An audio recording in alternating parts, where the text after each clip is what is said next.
आज से कई साल पहले एक व्यक्ति था जिसका नाम जॉन न्यूटन था। क्या नाम है? John Newton. आज मैं आपको जॉन न्यूटन की कहानी बताऊंगा, सच्ची और जीवित कहानी। आमेन। वो व्यक्ति एक बहुत बड़ा पापी, निर्दयी, गाली गलौज करने वाला, दया रहित, प्रेम रहित एक ऐसे व्यक्ति की कहानी आज मैं आपके साथ साझा करना चाहता हूं। और मेरा विश्वास है आज के वचन के द्वारा और इस कहानी के द्वारा, इसके जीवन के द्वारा आप बड़ी आशीष पाएंगे। आमीन। ये व्यक्ति, इस व्यक्ति का जो जन्म था वो लंदन में हुआ और इसकी जो मां थी वो एक विश्वासी थी, प्रभु को मानती थी। पर इसका जो पिता था वह प्रभु को बड़ा कठोर था, निर्दयी था और प्रभु में इतना नहीं था।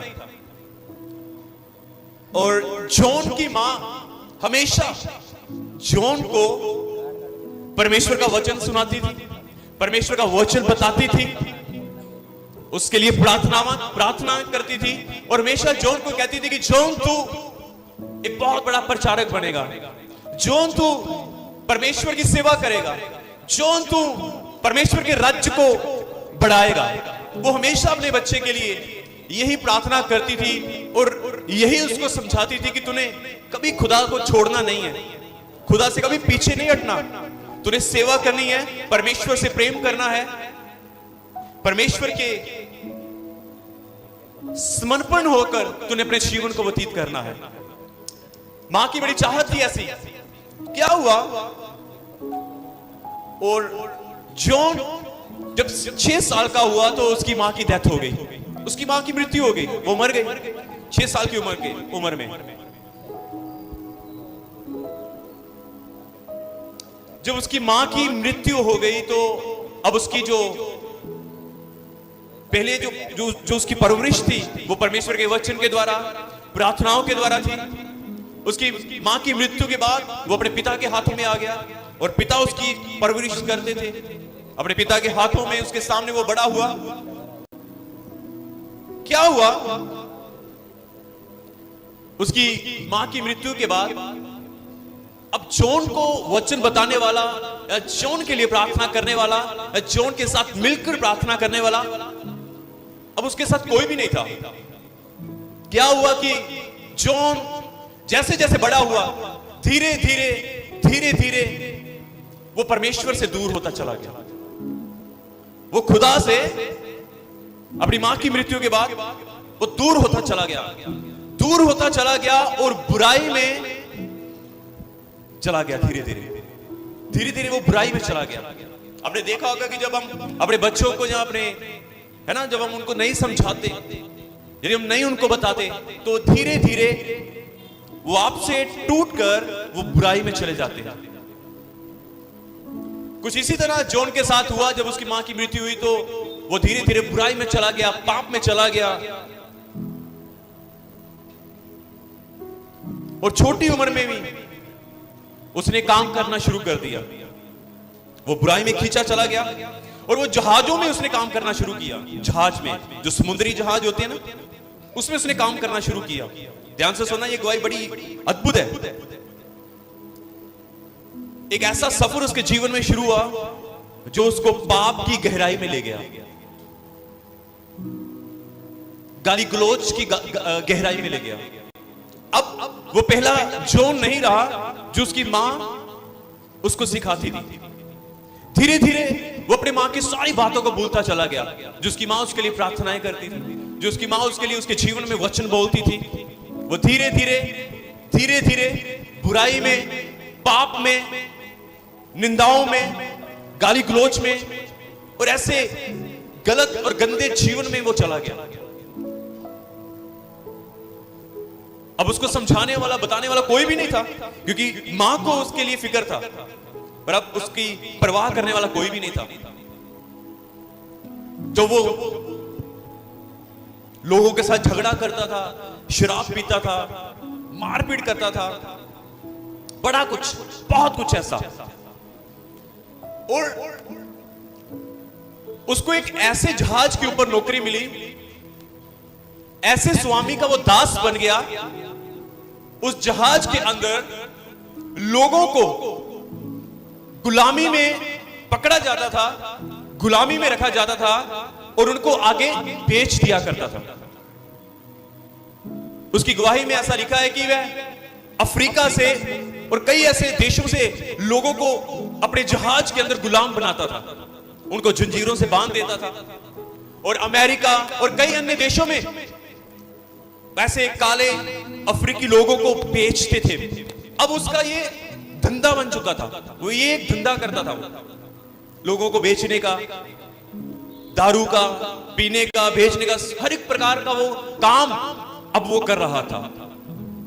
और मां की वो सारी बातें भूल चुका था, वो सारी बातें मां की भूल चुका था।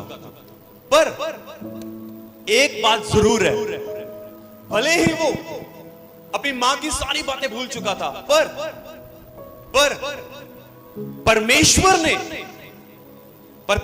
ने उसकी मां की प्रार्थनाओं को वो कभी नहीं भूला था।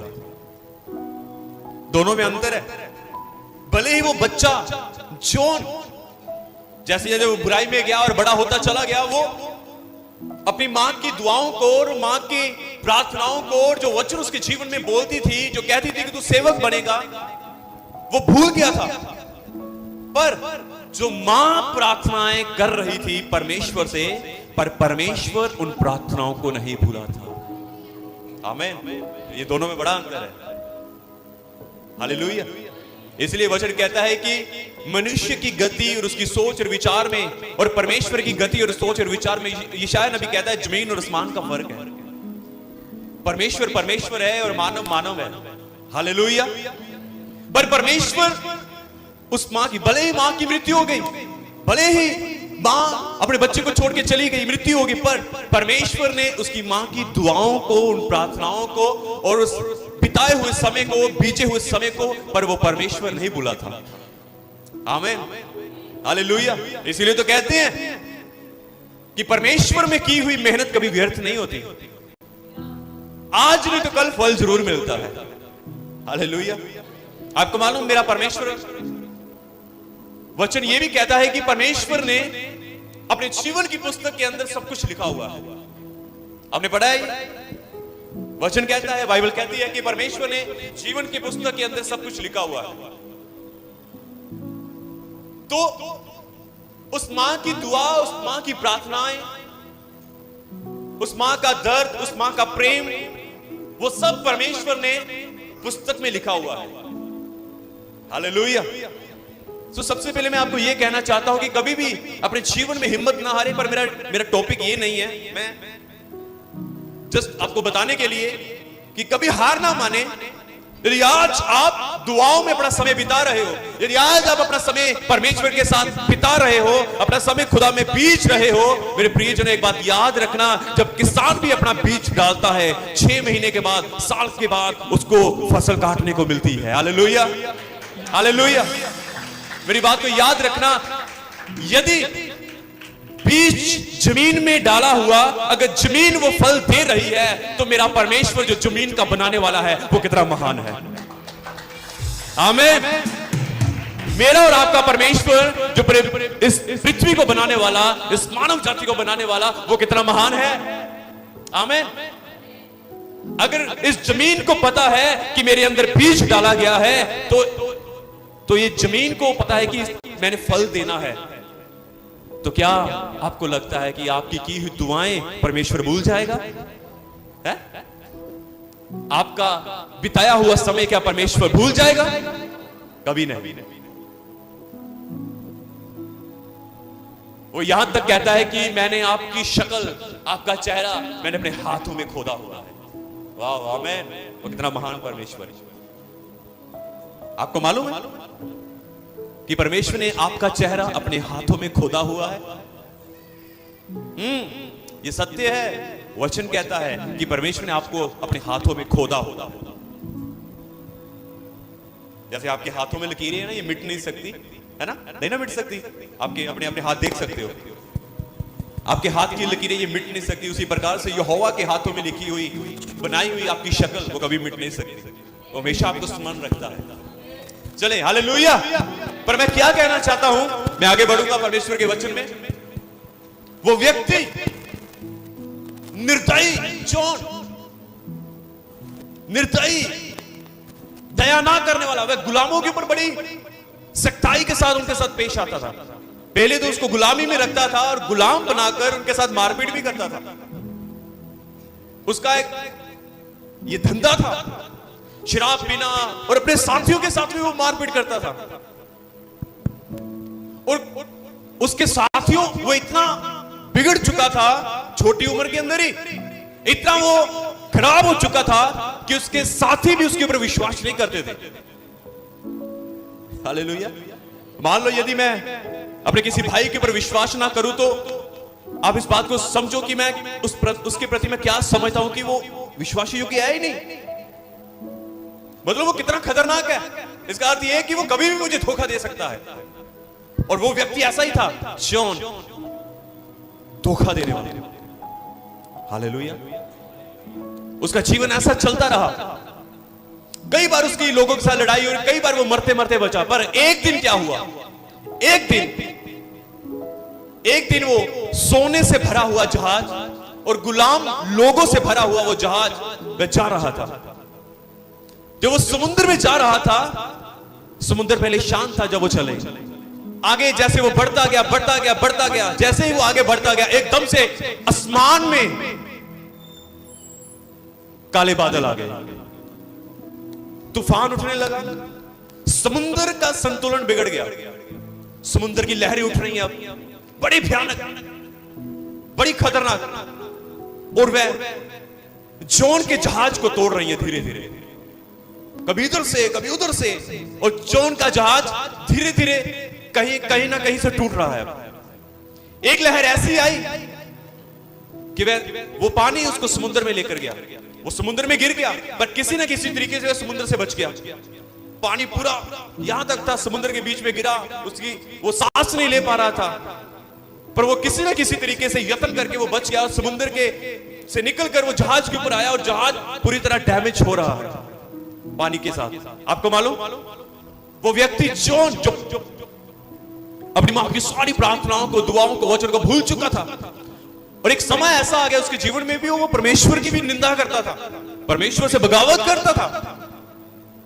पर जब उसके जीवन में ये हालात आए, आपको मालूम, कई सालों के बाद पहली बार उसी शिप के अंदर उसने अपने घुटने टेके और उसने कहा, हे परमेश्वर, अब तू ही मुझे इन सारी चीजों से बचा सकता है। उसको याद आया कि मेरी मां ने, जब वो पहले भूल चुका था, उसको याद आया कि मेरी मां ने एक बात कही थी, जब भी तुझे डर लगे तो तू केवल एक को पुकारना, वो यीशु मसीह है। हालेलुया, वो यीशु मसीह है। जब तू उसको पुकारेगा वो तेरी सुन लेगा। आपको मालूम, धीरे धीरे जब उसने पुकारा और परमेश्वर ने सुनी उसकी, अगली सवेर वो तूफान थम गया, समुद्र शांत और जहाज पूरी तरह टूट चुका था। वो बच निकला वहां से, और बचाने वाला परमेश्वर था। हालेलुया। जब वो बाहर निकला, अब यहां से कहानी स्टार्ट होती है उसकी असली वाली। पहले वो नकली जीवन जी रहा था, उसके बाद उसको एहसास हुआ कि मैं इतने साल जो मैंने जीवन जिया है, अब उसने अपने मुंह से अंगीकार किया कि वो मैं पाप में जी रहा था। अपने मुंह से उसने अंगीकार किया कि जो जीवन में पीछे जी रहा था वो बिल्कुल गलत था, वो सही जीवन नहीं था। आपको मालूम, धीरे धीरे उसके जीवन में परिवर्तन आना शुरू हो गया, वो धीरे धीरे बदलता चला गया। उसने शराब छोड़ दी, उसने मारपीट करना छोड़ दिया, उसने ये काम करना छोड़ दिया, और उसने यहां तक कि ये जो लोगों को गुलाम बनाकर दूसरे देशों में बेचने जाता था, उसने वो काम भी छोड़ दिया। धीरे धीरे अंश, बाइबल कहते तुम अंश बदलते जाओगे। उसी तरह वो व्यक्ति जॉन अंश बदलता चला गया, और ऐसा बदला कि वो परमेश्वर से प्रेम करना शुरू कर दिया। ऐसा बदला कि उसने परमेश्वर से प्रेम करना शुरू कर दिया। ऐसा बदला कि वो परमेश्वर को चाहना शुरू कर दिया उसने। ऐसा बदला कि वह परमेश्वर को खोजना शुरू कर दिया। ऐसा बदला। परमेश्वर सब कुछ कर सकता है मेरे प्रिय। यदि आपके जीवन में तूफान आंधियां आए तो इस बात को समझ लेना कि कहीं ना कहीं बदलाव की वो घंटी आपके जीवन में बज चुकी है। Hallelujah, hallelujah. जब तक सब कुछ आपके पास है, जब तक सब कुछ आपके पास है, तो आपको भी लगेगा यार खुदा मेरे साथ है, परमेश्वर मेरे साथ है। आपको लगेगा ऐसा। आप गलत काम भी करते हो तो आपके पास पैसा भी है, आराम से आप जी रहे हो, पर एक बात बताऊं, खुदा जब आपके जीवन में तूफान आएगा ना, तो वो तूफान आपके जीवन में एक मोड़ लेकर आएगा। मोड़, यू टर्न। क्या लेकर आएगा? U turn. माने वचन से शुरू किया था, प्रार्थनाओं से शुरू किया था, पर वो उससे आगे निकल चुका था। जैसे वो आगे निकल चुका था, उसके जीवन में एक बड़ी ट्रेजेडी हुई, एक बड़ा हादसा हुआ, और वहीं से उसके जीवन में एक यू टर्न हुआ। वो फिर से परमेश्वर की ओर लौटा, फिर से वो परमेश्वर की ओर लौटा। हालेलुया। जैसे मैंने कहा कि उसके जीवन में परिवर्तन आना शुरू हुआ। उसने परमेश्वर को समझना, वो परमेश्वर से प्रेम करना शुरू किया, परमेश्वर की खोज में लग गया, और उसको जानने के लिए, और उसको समझने के लिए, और उससे प्रेम करने के लिए वो लग गया। उसने बाइबल पढ़ना शुरू किया, उसने प्रार्थनाएं करनी शुरू की। वो अंश अंश बदलता गया और अंश अंश परमेश्वर में बढ़ता चला गया। और एक समय ऐसा आया वो संगति करना शुरू किया। उसके बाद एक समय ऐसा आया और एक परमेश्वर का दास बनकर खड़ा हो गया। जैसे कि उससे कई साल पहले उसकी मां ने उसके जीवन में कहा था कि तू एक दिन सेवक बनेगा। हालेलुया। पकड़ गया पूरी तरह। वो एक सेवक बनकर, जैसे मैंने आपको पहले कहा, भले ही जॉन भूल गया था मां की बातें, वो वचन, पर परमेश्वर मां की दुआओं को और वचनों को नहीं भूला था। ये बड़ा अद्भुत है। मेरा परमेश्वर भूलता नहीं है। आमीन। अब मेरा वचन शुरू होगा। अभी मैंने वचन शुरू नहीं किया, अभी शुरू होगा। आमीन। करें शुरू। अभी आपके पास समय है ना। अभी हम थोड़ी देर परमेश्वर के वचन में हम मनन करेंगे। आमीन। मनन करेंगे। मैंने कहा कि उसने सब कुछ वो छोड़ दिया।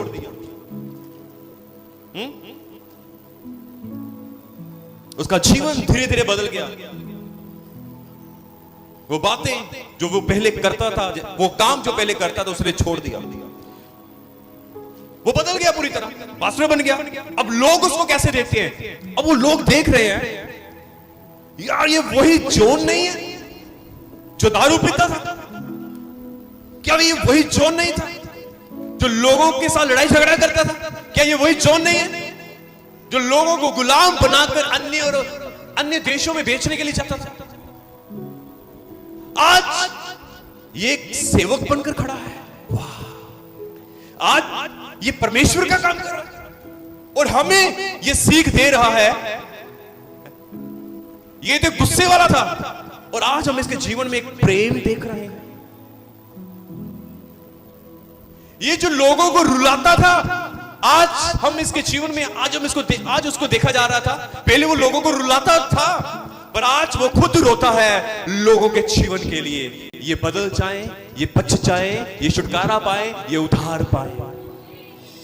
आज वो खुद रो रहा है, दूसरों के लिए प्रार्थना कर रहा है। प्रभु, जैसे तूने मेरे जीवन में अनुग्रह किया, जैसे तूने मुझे बचाया, उसी तरह मैं चाहता हूं कि मेरे इन भाइयों और बहनों को भी बचाओ और छुड़ाओ। यह है बदला हुआ जॉन। पर इसके बीच में मैं आपको एक बात बताना चाहता हूं।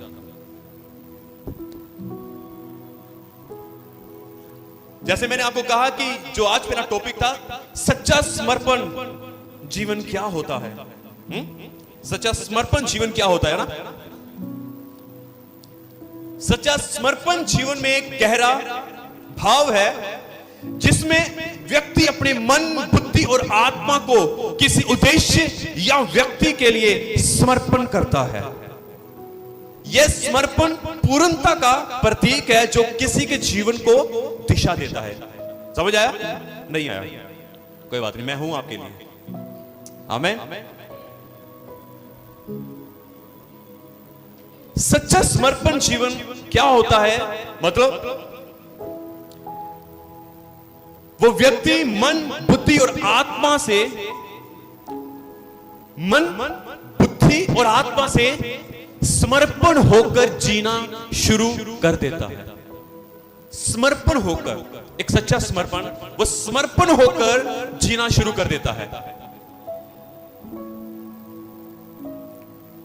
जब एक व्यक्ति के अंदर समर्पण आता है,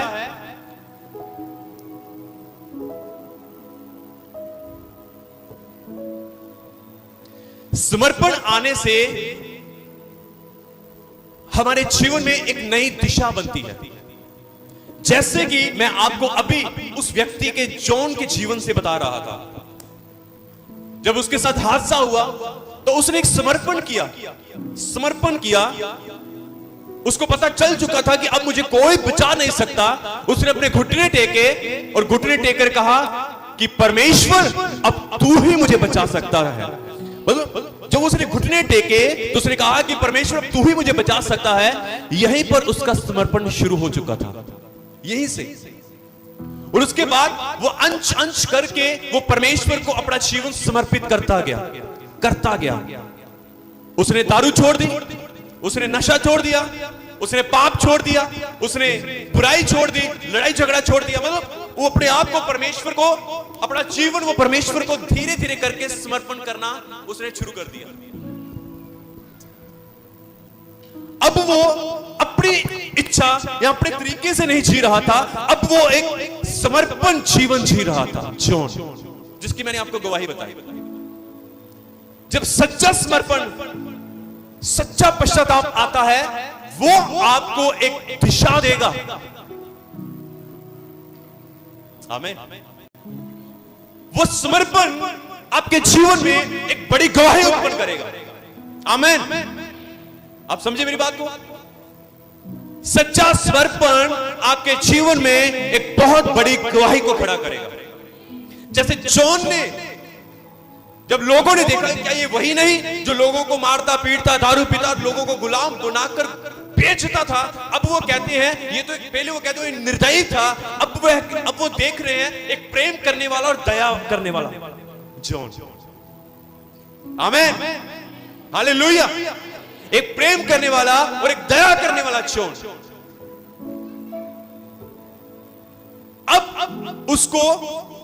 अब उसको कैसे देखा जा रहा है? अब उसको देखा जा रहा है गवाही के रूप में। जब उसने सच्चा समर्पण किया, पश्चाताप किया, अब वो जॉन नहीं रहा, अब वो एक गवाही वाला, एक टेस्टमनी वाला जॉन बन चुका है। अब वो दूसरों के लिए आशीष का कारण बन रहा है, अब वो दूसरों के लिए बरकत का कारण बन रहा है। आमीन। कितने समझ रहे हैं मेरी बातों को? जोर से बोले हालेलुया, हालेलुया। ओके, दूसरा, समर्पण का अर्थ है बिना किसी शर्त के किसी चीज या व्यक्ति को अपना सब कुछ दे देना। ध्यान से समझिए, समर्पण का अर्थ है बिना किसी शर्त के या किसी शर्त के किसी चीज या व्यक्ति को अपना सब कुछ दे देना। मैं फिर से उसी व्यक्ति की, अब मैं आपको एक रियल हीरो के बारे में बताना चाहता हूं। रियल हीरो सुनना चाहते हो आप? सुनना चाहते हो आप? एक रियल हीरो, उसका नाम यीशु मसीह। आमीन। Real hero. आपने उसका समर्पण देखा? क्या आपने उसके जीवन का समर्पण देखा? वचन कहता है वह स्वयं परमेश्वर था, वह स्वयं परमेश्वर था, वह स्वयं सिंहासन के ऊपर बैठता था, वह स्वयं परमेश्वर है। पर उसका समर्पण देखो, वो मानव जाति के लिए जमीन के ऊपर उतर आया, एक मानव बनकर। आमीन, हालेलुया। उसके बारे में देखो, एक रियल हीरो। मैं आपसे पूछना चाहता हूं, मैं आपको बताना चाहता हूं कि जब वो नीचे उतरा एक मानव के रूप में, क्या उसने कोई शर्त रखी? कोई शर्त नहीं रखी। उसने कहा मैं अपना जीवन इस पूरे संसार के लिए दे दूंगा। हम सब जानते हैं कि पहले समय में लोग अपने पापों से कैसे क्षमा पाते थे। मैं ज्यादा गहराई में नहीं जाऊंगा, लोग कैसे अपने पापों से क्षमा पाते थे। पर परमेश्वर ने कहा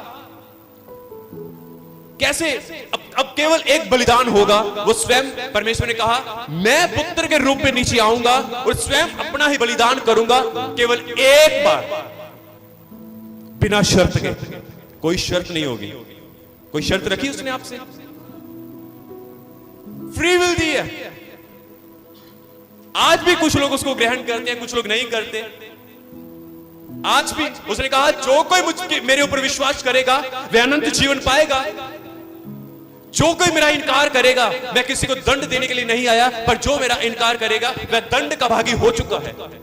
यूहन्ना 3:17। हालेलुया। मतलब जो सच्चा समर्पण है उसका अर्थ है बिना किसी शर्त के किसी चीज या व्यक्ति को अपना सब कुछ दे देना।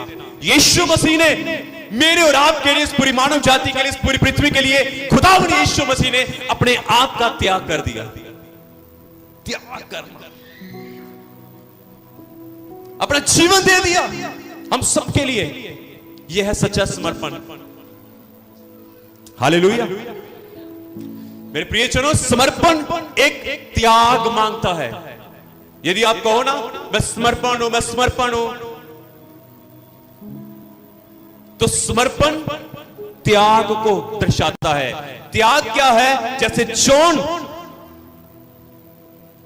जॉन न्यूटन ने समर्पण किया और उसके जीवन में त्याग आया। किस बात का, किस चीज का त्याग? शराब छोड़ दी उसने वो शराब को त्याग दिया। जो वो करता था, लोगों को गुलाम बनाकर अन्य शहरों में, देशों में बेचने के लिए चाहता था, उसने वो काम छोड़ दिया। त्याग, उसने त्याग किया इन चीजों का। उसने अपनी रोटी की परवाह नहीं की, मैं क्या खाऊंगा, मेरा घर ऐसा चलता है, मेरा पेट ऐसे भरता है, मुझे पैसे मिलते, पर उसने छोड़ दिया तो छोड़ दिया। सच्चा समर्पण। हालेलुया। आज बहुत सारे ऐसे हैं जो आज भी गाने सुनते हैं, गानों के ऊपर नाचते हैं। बताओ आप मसीह कहलाते हो? आप मसीह कहलाते हो? भाई आप मसीह नहीं हो फिर, क्योंकि अभी तक आपके जीवन में आप कहते हो कि मैं समर्पण कर चुका हूं, और आज भी आप गानों के ऊपर सुनते हो, गानों के ऊपर नाचते हो, तो आप अभी तक आपने समर्पण किया ही नहीं। अभी तक आप एक समर्पण जीवन जी ही नहीं रहे। मेरी बात को समझ रहे आप? मेरी बातों को समझ रहे आप? समर्पण त्याग को दर्शाता है। एक और बात मैं आपको बताना चाहता हूं कि यीशु मसीह ने वो सच्चा त्याग किया हम सब के लिए। उसने, बाइबल कहती है, उसने अपने आप को हम सब के लिए दे दिया। अपना जीवन हम सब के लिए दे दिया। अपने लहू का एक एक कतरा हम सब के लिए दे दिया। हमारे पापों को अपने ऊपर लाद लिया। जिन पापों के कारण मानव जाति ने मरना था, और वो सारे पाप यीशु मसीह ने क्रूस के ऊपर अपने ऊपर ले लिए, और हम सबके पापों के लिए वो स्वयं मर गया। यह है सच्चा त्याग, यह है सच्ची मित्रता, यह है सच्चा प्यार, यह है सच्चा समर्पण। हालेलुया। जोर से बोले हालेलुया, हालेलुया।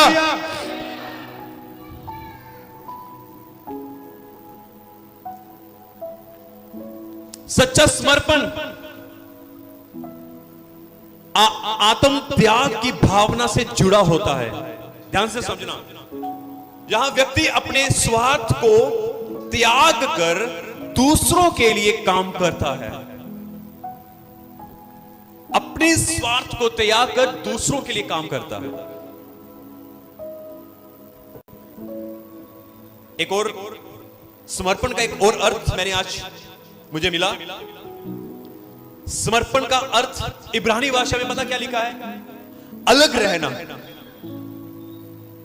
समर्पण का अर्थ है अलग रहना, परे रहना,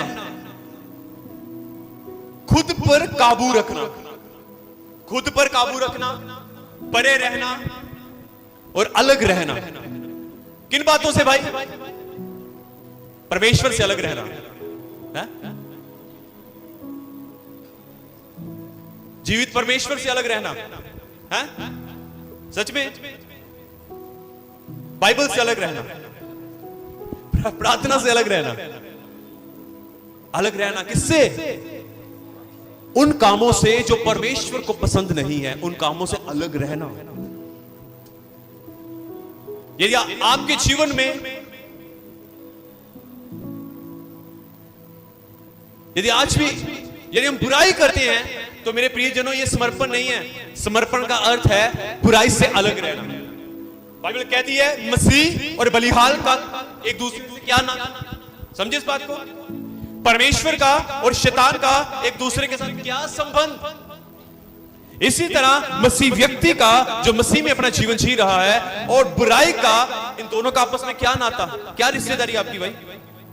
कोई रिश्तेदारी है भाई? सो परमेश्वर कहता है समर्पण का अर्थ है अलग रहना, बुराई से, पाप से, व्यभिचार से, घिनौने कामों से, हर एक वो काम जो परमेश्वर को पसंद नहीं है, उससे अलग रहना। यदि आप मेरी बातों को समझ पा रहे हो, यदि मेरी बातें आपके मन के अंदर, आपके हृदय में उतर रही हैं, तो आज आप अपने आप को, परमेश्वर के वचन को अपने जीवन में काम करने दो और इन बातों को समझो।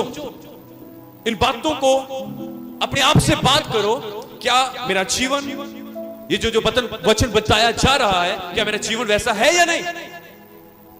क्या मैं सच में एक समर्पित जीवन जी रहा हूं? क्या मैं सच में एक समर्पित मसीही लाइफ जी रहा हूं? अपने आप से पूछना है हमें, अपने आप से, अपने पड़ोसी से नहीं, अपने पड़ोसी से नहीं, पर अपने आप से पूछना है। आज के वचन को अपने जीवन में काम करने दो। आज के वचन को अपने जीवन में काम करने दो। आज के वचन को ध्यान से आपके हृदय में काम करने दो कि परमेश्वर का वचन आपके हृदयों को, आपके दिलों को तोड़े, आपके हृदय को निचोड़े, आपके हृदय को घात करे। आज के वचन को अपने जीवन में काम करने दो। आमीन। जोर से बोले हालेलुया, हालेलुया, हालेलुया। समर्पण अपनी इच्छा को मारना है, पर मसीह की इच्छा में जीना है। आमीन। मेरी बातों को ध्यान से सुनो और समझो।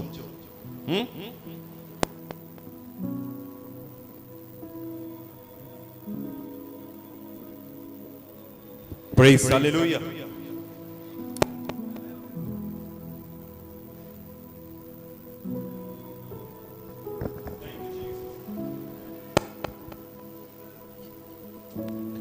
Praise Hallelujah. अब सुनो, मैं आपको कुछ कहना चाहता हूं। भाई पर आप जल्दी से, हम थोड़ा सा वचन में एक दो आयतें हम पढ़ेंगे, उसके बाद हम समाप्ति की ओर जाएंगे। निर्गमन उसका 29 उसका 6, निर्गमन 39 उसका 30।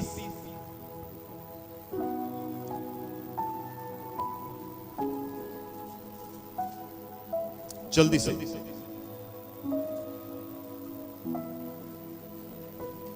निर्गमन 29 उसका 6। जल्दी जल्दी जल्दी जल्दी, अरे ध्यान से सुनना।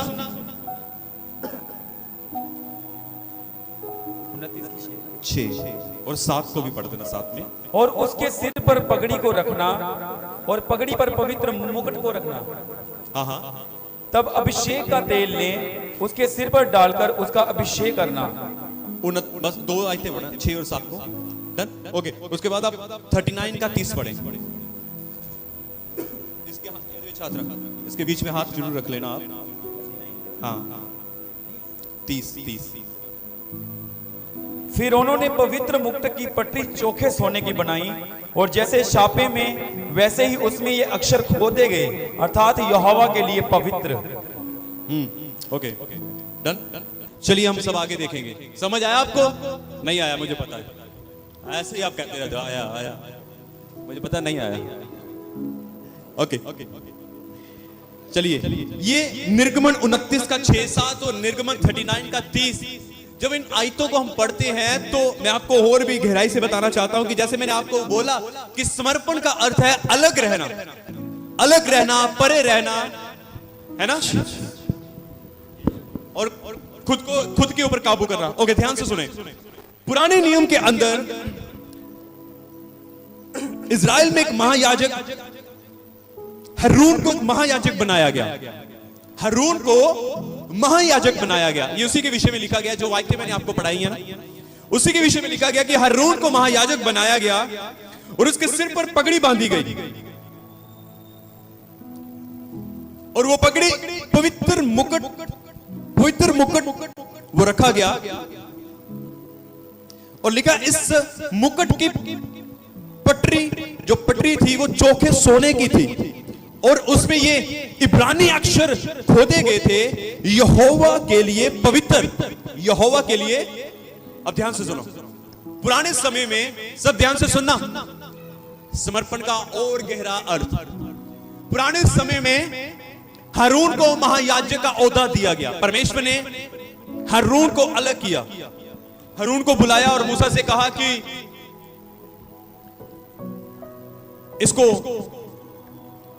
इसको महायाजक बना, और उसके सिर के ऊपर पगड़ी रखी गई, उसका अभिषेक किया गया, उसके सिर के ऊपर पगड़ी रखी गई, और वो पवित्र मुकुट रखा गया, और उस मुकुट की जो पटरी थी ना, मुकुट की पट्टी जो थी, उसके ऊपर चोखे सोने की थी, और उस चोखे सोने के अंदर अक्षरों में, इब्रानी अक्षरों में खोदे गए थे, और लिखा यहोवा के लिए पवित्र, यहोवा के लिए। जोर से बोले, यहोवा के लिए, जोर से बोले। अरे मैंने कहा जोर से बोले, अभी भी कुछ लोग नहीं बोल रहे, जोर से बोले, यहोवा के लिए पवित्र। और आगे लिखा यह मुकुट महायाजक को हमेशा याद दिलाता था क्योंकि वह अपने परमेश्वर के अभिषेक का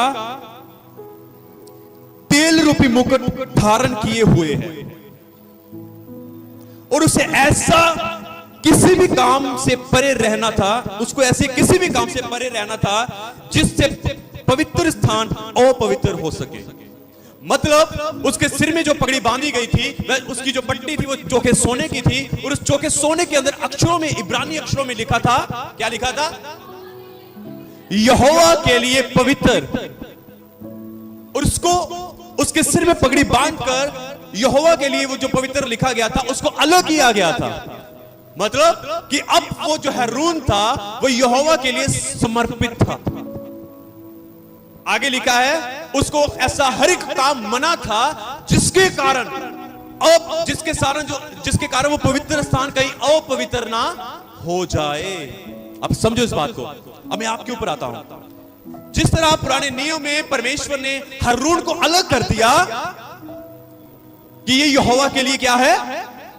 पवित्र है, इसको अलग किया जाए, इसी तरह मैं और आप हर एक वो मसीह जो परमेश्वर का है वो परमेश्वर के लिए अलग किया गया है।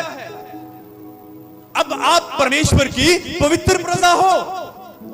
अब आप परमेश्वर की पवित्र प्रजा हो। अब आप क्यों पवित्र हो? क्योंकि परमेश्वर ने आपको अपने लिए अलग रखा है। अब बाइबल कहती है सोने की एक पट्टी थी, उसके ऊपर इब्रानी में लिखा गया था यहोवा के लिए पवित्र। और नए नियम के अंदर, नए समय के अंदर अब मेरे और आपके जीवन के ऊपर एक शाप लगी है। किस बात की शाप? पवित्र आत्मा की शाप। समझे कि नहीं? अब हमारे ऊपर पवित्र आत्मा की शाप लगी हुई है, और पवित्र आत्मा की शाप लगने का अर्थ है कि हम यहोवा के लिए अलग हुए हैं, हम अब परमेश्वर के लिए अलग किए गए हैं।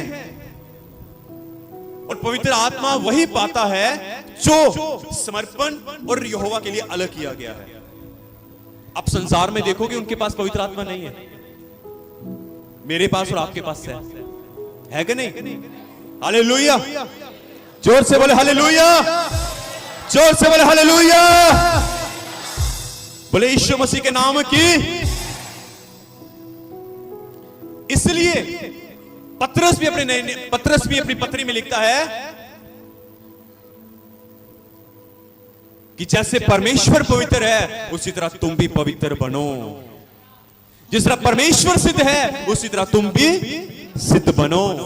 Hallelujah, hallelujah. अब सुनो ध्यान से, मैं आगे बढ़ूंगा, 5 मिनट में समाप्त करूंगा। जब आपके जीवन में समर्पण, जब आप एक समर्पित जीवन जियोगे ना, आपको आशीष पाने से कोई रोक नहीं सकता। हालेलुया। आपको मालूम, जब परमेश्वर ने इब्राहिम को बुलाया था, और बाइबल कहती है इब्राहिम परमेश्वर के पीछे चला, परमेश्वर के पीछे चला, और परमेश्वर ने कहा मैं तुझे बहुत सारी आशीष दूंगा, मैं तेरे नाम को महान करूंगा, मैं तेरे वंश को बहुत बढ़ाऊंगा और तेरा नाम सब लोग जानेंगे। और परमेश्वर ने किया। क्यों किया? क्योंकि इब्राहिम बिना शर्त के, बिना बातों से वो परमेश्वर के पीछे चला, और आगे चलकर परमेश्वर ने उसको सब कुछ दिया। इसी तरह मेरे प्रियजनों, यदि आप अपना समर्पण जीवन परमेश्वर के साथ जियोगे, परमेश्वर के अनुसार अपने जीवन को जियोगे, तो आप निश्चय परमेश्वर से आशीष को पाओगे। आमीन। दूसरी बात, जब अगर आप समर्पण जीवन जियोगे तो मेरा परमेश्वर आपको हर एक हानि से बचाएगा, हर एक शेरों के, शैतान के जबड़ों से, शैतान के वार से, शैतान की योजनाओं से मेरा परमेश्वर आपको बचाएगा। चाहे पूरा संसार आपकी विरोध में क्यों ना हो जाए, चाहे शैतान आपकी विरोधता में क्यों ना हो जाए, पर यदि परमेश्वर आपके साथ है, यदि आप समर्पण जीवन जियोगे तो परमेश्वर आपके साथ रहेगा, और वो आपको शैतान की हर एक योजना से, हर एक उसकी चालों से, हर एक उसकी युक्तियों से बचाएगा। उदाहरण के तौर पे मैं आपको बताना चाहता हूं, दानियल एक समर्पण जीवन जी रहा था, एक समर्पण। उसको अपनी मौत की कोई परवाह नहीं थी, मर गया तो मर गया, पर यहोवा के लिए जीऊंगा भाई। मैं समर्पण जीवन जी रहा था।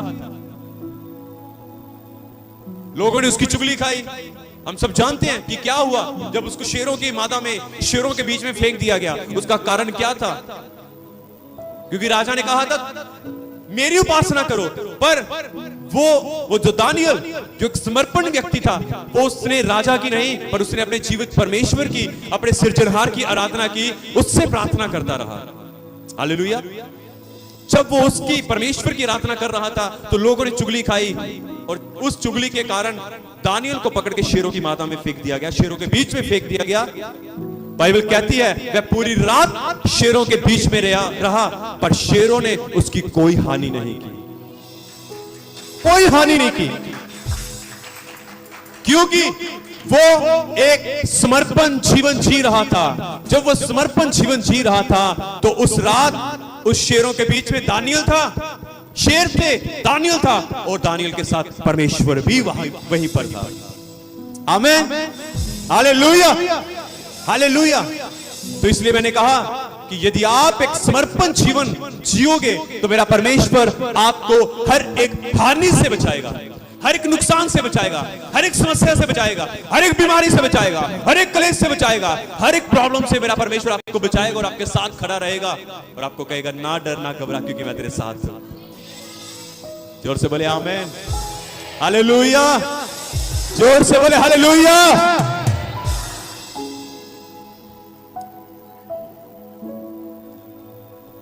Praise, thank you Jesus। खुदावंद यीशु मसीह। कितनों को समझ आया? समर्पण का अर्थ पता चला? अर्थ पता चला? क्या होता है समर्पण जीवन जीना? यही जीवन हमने जीना है, यही जीवन हमने जीना है। उन बातों का त्याग करना है जो बातें परमेश्वर को आपके जीवन में पसंद नहीं है। अंश अंश करके हमें परमेश्वर में बढ़ना है। जोर से बोले आमीन, हालेलुया। खुदावन यीशु मसीह आप सबको बहुत सारी आशीष दे, बहुत सारी बरकत दे, और परमेश्वर आपको एक पवित्र, एक सिद्ध और एक समर्पण और एक ईमानदार जीवन जीने के लिए परमेश्वर आपकी मदद और सहायता करे। आमीन। खुदा बाप आपको बरकत दे। सबको जय मसीह की।